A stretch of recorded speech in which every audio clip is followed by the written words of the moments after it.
We wore him out. If you'd like to follow along this morning, we're going to be in James chapter 3. We'll be starting in verse 13. James 3, starting in verse 13. It's about wisdom. Sometimes wisdom looks a little different than we think it does. Wisdom from children. A boy named Patrick said, "Never trust a dog to watch your food."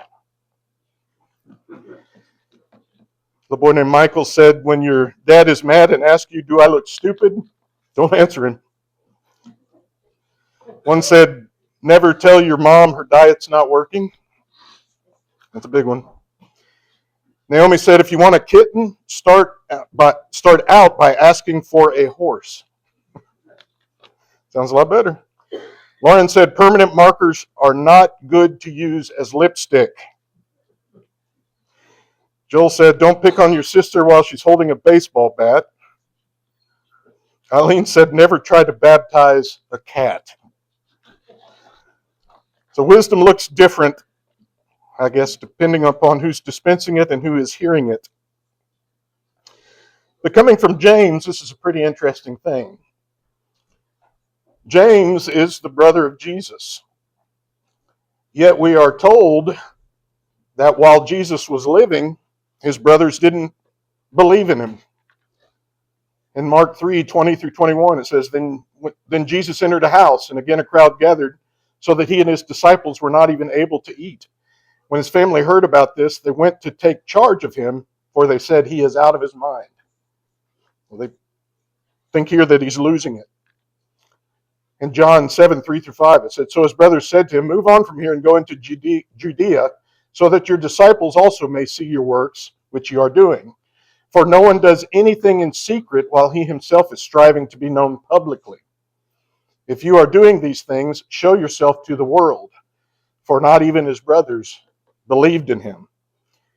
So Jesus has 4 younger, and from what we know now, half-brothers. James was the oldest of those. There was Joseph, Simon, and Jude. So it's interesting that with the way that they were talking about him before the resurrection, that 2 of those brothers would write books that ends up being in the Bible you hold. The book of James and the book of Jude. That's also the reason why most books needed apostolic backing, meaning they had to be tied to an apostle. James and Jude were tied to Jesus through a more personal relationship. Now, Jesus also had 2 sisters, but were never given their names. We don't know who they are. But sometime after Jesus was resurrected, Paul wrote about this time. He said, "For I handed down to you as of first importance what I also received, that Christ died for our sins according to the Scriptures, and that he was buried, and that he was raised on the 3rd day according to the Scriptures, and that he appeared to Cephas," which is Peter, "then to the 12. After that, he appeared to more than 500 brothers and sisters at one time, most of whom remain until now, but some have fallen asleep. Then he appeared to James, then to all the apostles, and last of all, as to one untimely born, he appeared to me also." So Paul is reporting on something important that happens here. This seems to be the moment that James realized that Jesus was all he had told him that he was the Messiah. And it had a tremendous impact on James. Now, if you haven't read through the book of James, it's one of my favorites in the Bible, because the man doesn't pull any punches. He tells you exactly what he thinks. He doesn't hold back on it.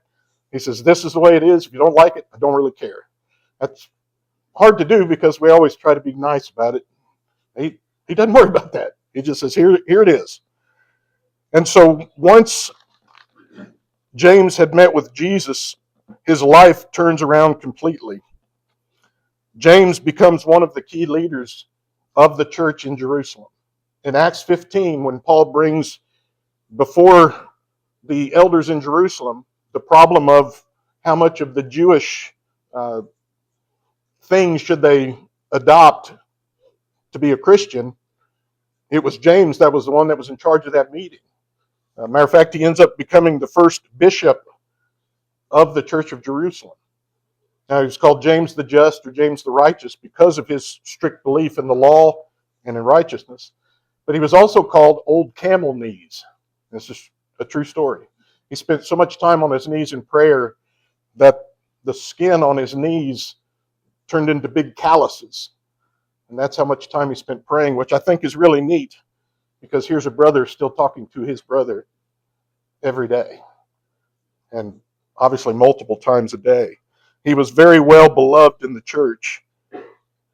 And so that gives some perspective as we read what he wrote in James chapter 3. We'll be reading from verses 13 through 18. It says, "Who among you is wise and understanding? Let him show by his good behavior his deeds in the gentleness of wisdom. But if you have bitter jealousy and selfish ambition in your heart, do not be arrogant and so lie against the truth. This wisdom is not that which comes down from above, but is earthly, natural, demonic. For where jealousy and selfish ambition exist, there is disorder and every evil thing. But the wisdom from above is first pure, then peace-loving, gentle, reasonable, full of mercy and good fruits, impartial, free of hypocrisy. And the fruit of righteousness is sown in peace by those who make peace." So pretty interesting reading. He starts off, says, "Who is wise and understanding among you?" This is kind of a trick question. It's kind of like when that untrustworthy person says, "Hey, trust me." You don't really want to. So if you ask, "Who is wise among you?" and somebody goes, "I am," the first thing you think is probably not, right? Because being wise, now remember, we're talking about a difference between being knowledgeable and being wise. It's not the same thing. There's been some very smart people.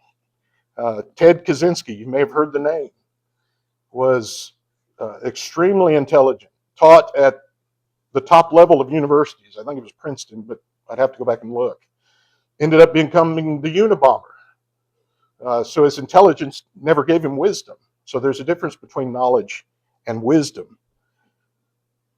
There are many people that claim wisdom. Some of them are.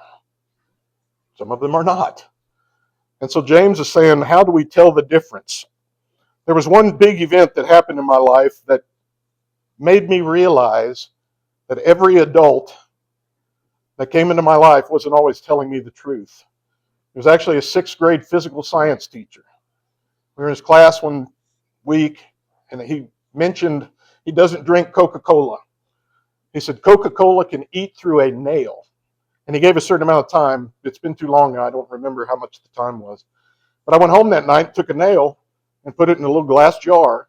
And every day I'd pour Coke till it was covered over. I did this for a month. When I pulled the nail at the end of the month, I could have hammered it into any piece of wood. It was just as strong as the day that I put it in there. It had no effect on it. And so that made me think, here's somebody who's supposed to be teaching me, and yet what they taught me is not actually happening. Now, maybe if you stuck it in the Coke for 5 years, it would change. I don't know. But for a month, that wasn't going to work. And so it made me look at, okay, not everybody that says anything is going to tell me necessarily the truth. And this is where you kind of start deciding, who do I listen to, who do I not listen to? And everybody comes to that point in their lives. So James is saying, if you want to see, at one point he says, let us see how good his life can be, working wisely in humility. So a wise man doesn't have to tell anyone that he's wise. You see it through what he does. He said, you don't have to go around bragging about it. It'll be evident in the things that you do.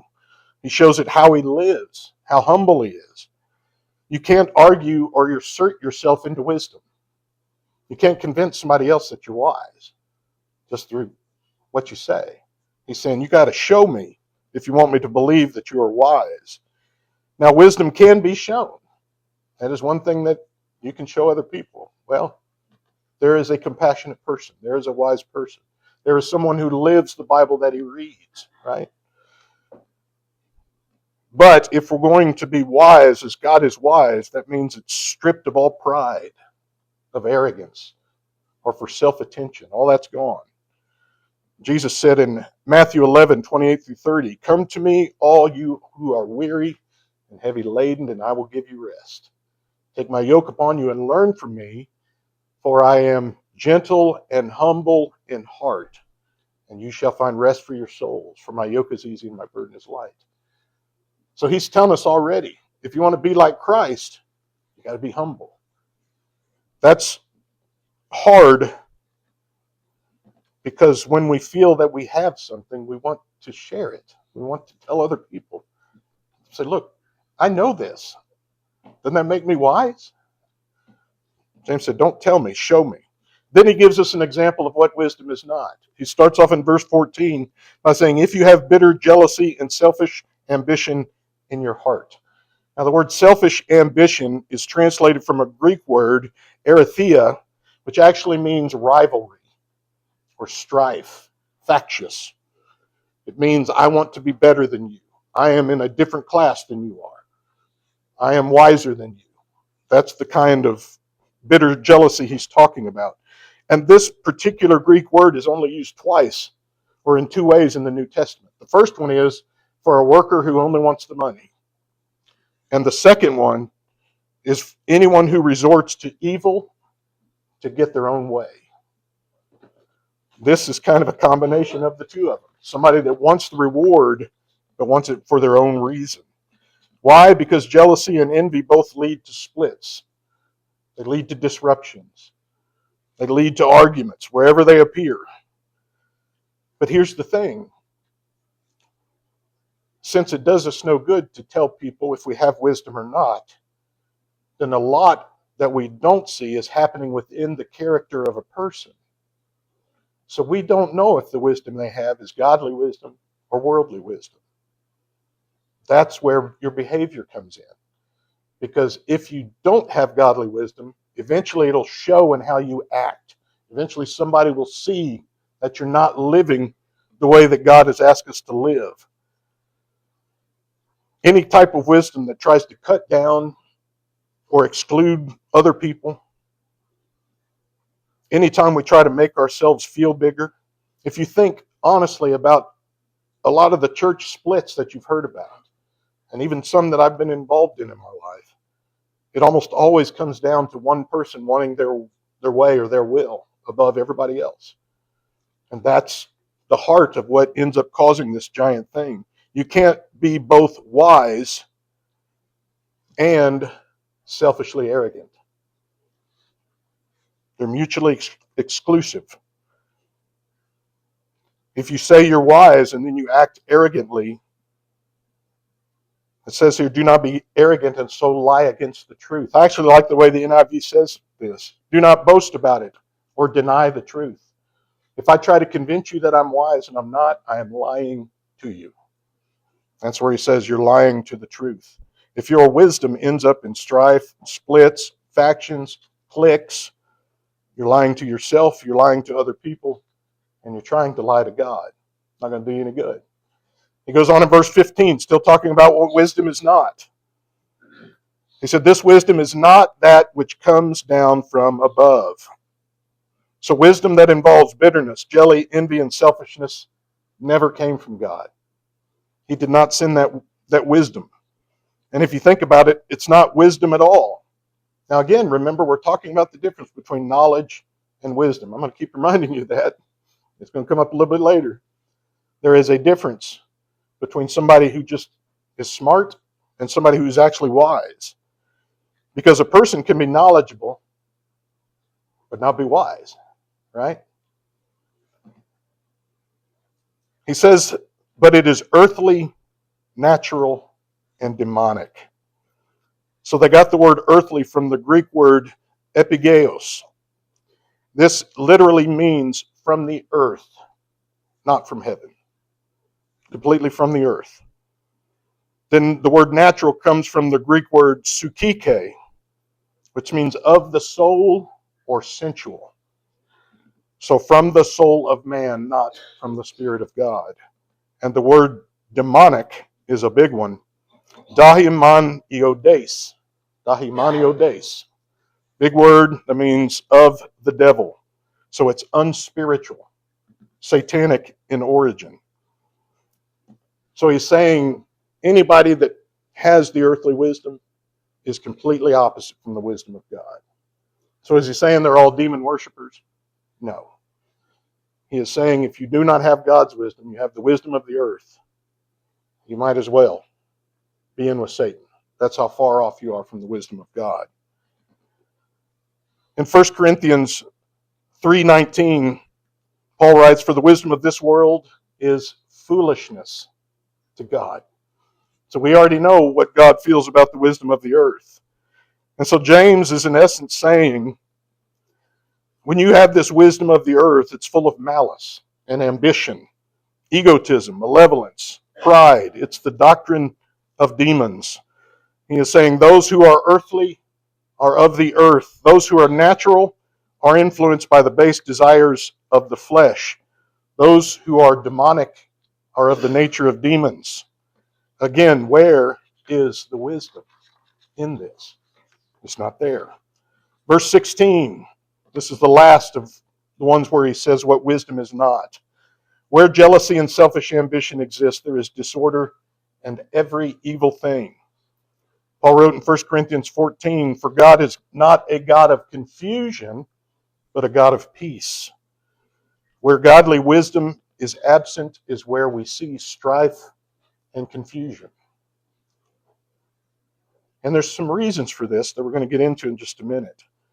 But one thing that we talk about all through the scriptures is that when you are good, you are a tree that produces good fruit.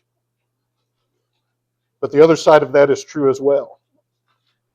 If you are a bad tree, you're going to produce bad fruit. So what does that mean?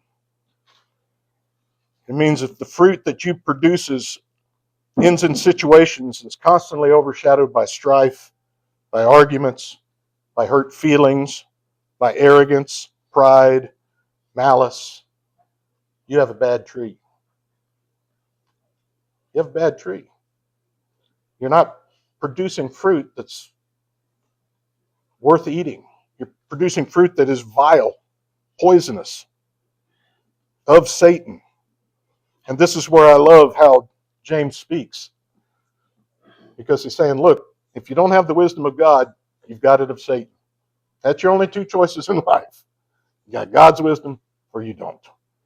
And the rest is put on that side. Then he finally gets to verses 17 and 18. And he said, here is what wisdom is. He says the first thing is that it is pure.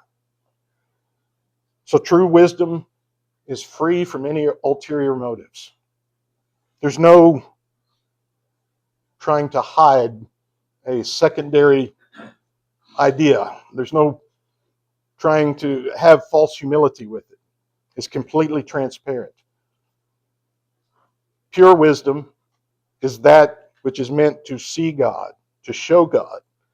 Wisdom of the earth is that which we try to hide from God. We don't want God to see that. When this is pure, when it's out there, this is where we come into that difference again between knowledge and wisdom, because God can give the wise knowledge. He can give the knowledgeable wisdom. The world cannot give the knowledgeable wisdom. The earth has no wisdom to give. Think of the things on the earth that people say make them important, and how many of them are important to God. Whether it's position, whether it's money, whether it's status, whatever it is. There's not a lot of crossover. When it's pure, that means it's morally blameless. There's no blemish. There's no spot on it. It's pure. It's 100% white as snow. Something that we don't see very often because our human nature forces us often to work in areas of gray. But God said, I can give you the clean, the pure wisdom. That can come from me. But you're not going to get it from the world.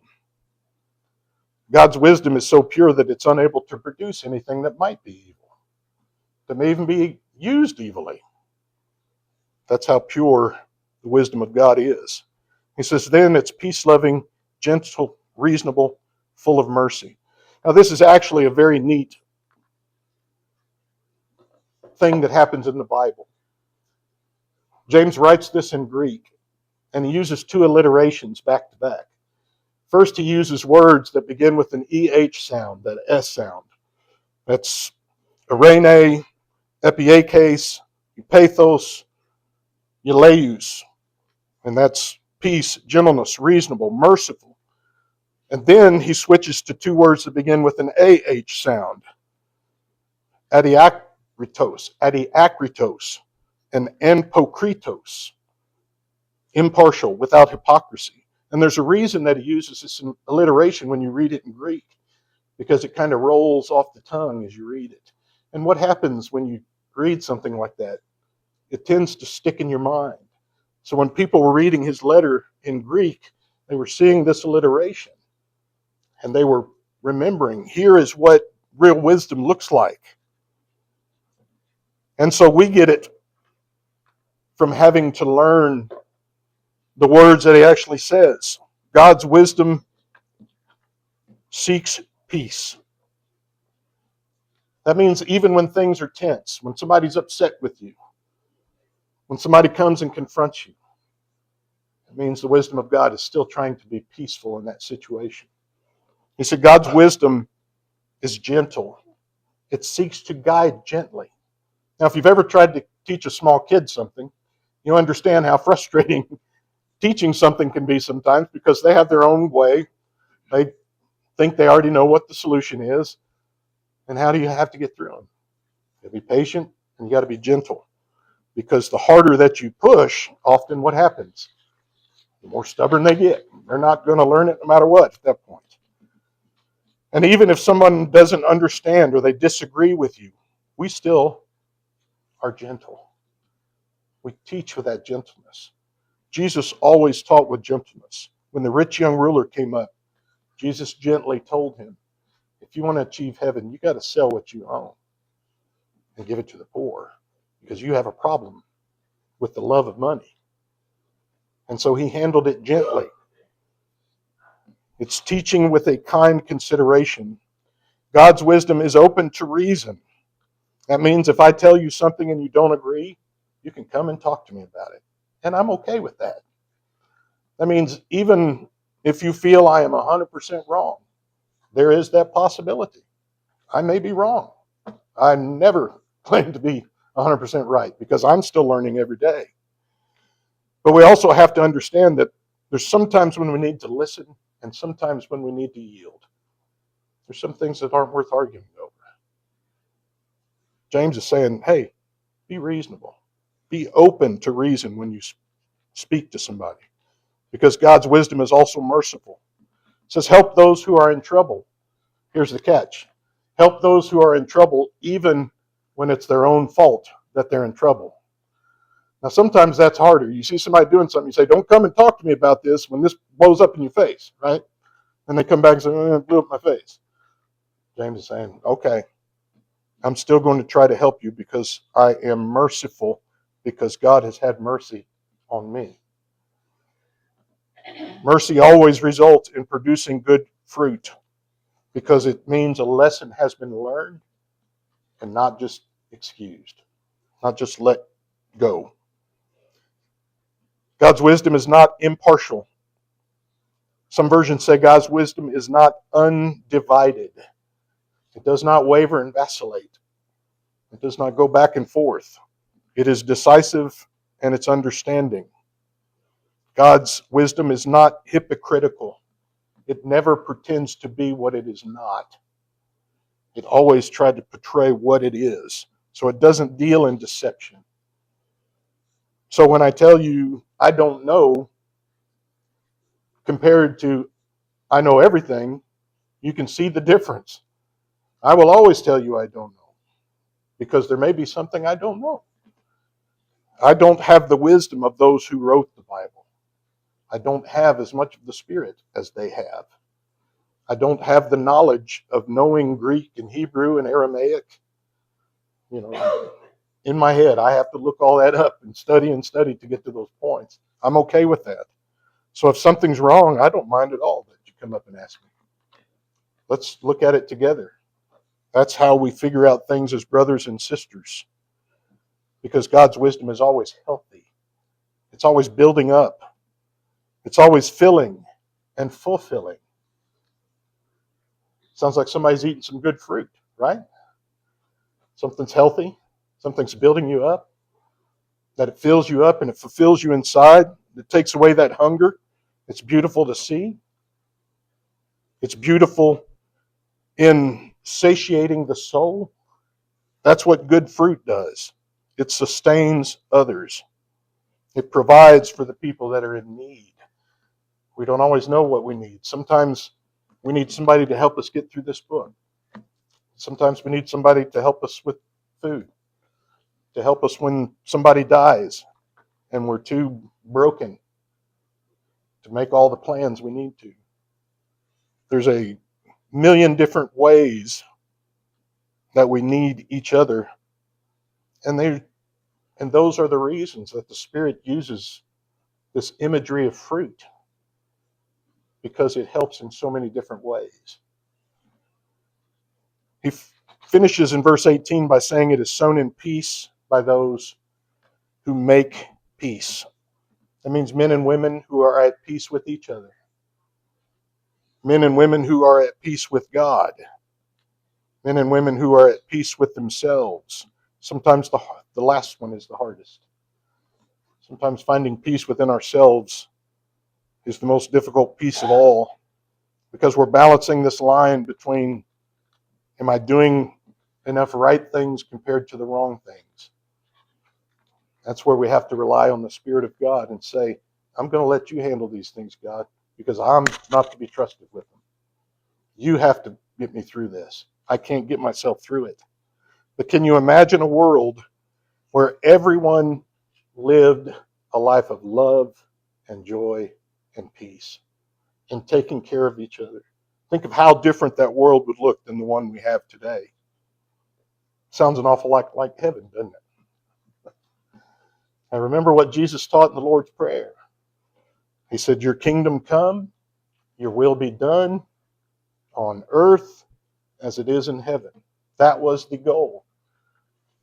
James knew what the end point was.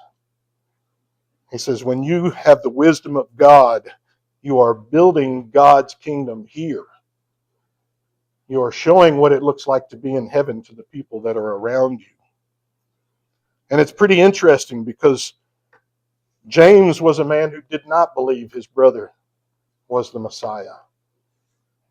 Most of us can understand that. If you've got a brother or sister, and they came out and said, hey, I'm this great thing that we've been waiting on for thousands of years, most of us would, right, yeah, I believe that. Then suddenly to be shown right, and then to put all his soul and his spirit into that. To be one of those who was honored with the place within the Word of God, built by the Spirit.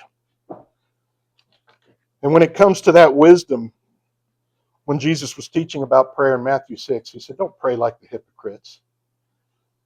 Don't do these things to be seen by people. It's the same with the wisdom of God. Let your wisdom be of that of guiding, of helping, of building up others, even if they don't see it. That's the trick. Remember when Jesus teaching about prayer, he said, go in your closet where no one can see you. Don't worry about people coming up and say, hey, you did a good job. God knows you did.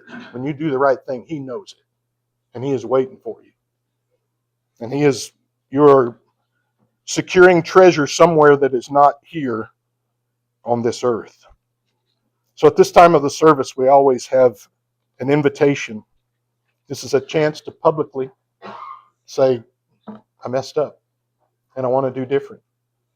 Or this is the chance to say, I need prayers about this or that. Or it's that chance to start your very journey here. But as we do that, may God's wisdom be in you and on you and around you as we walk in this world. May the Lord bless you and keep you. May the Lord make his face to shine upon you and be gracious to you. May the Lord lift his countenance upon you and give you peace. Let's all stand and sing.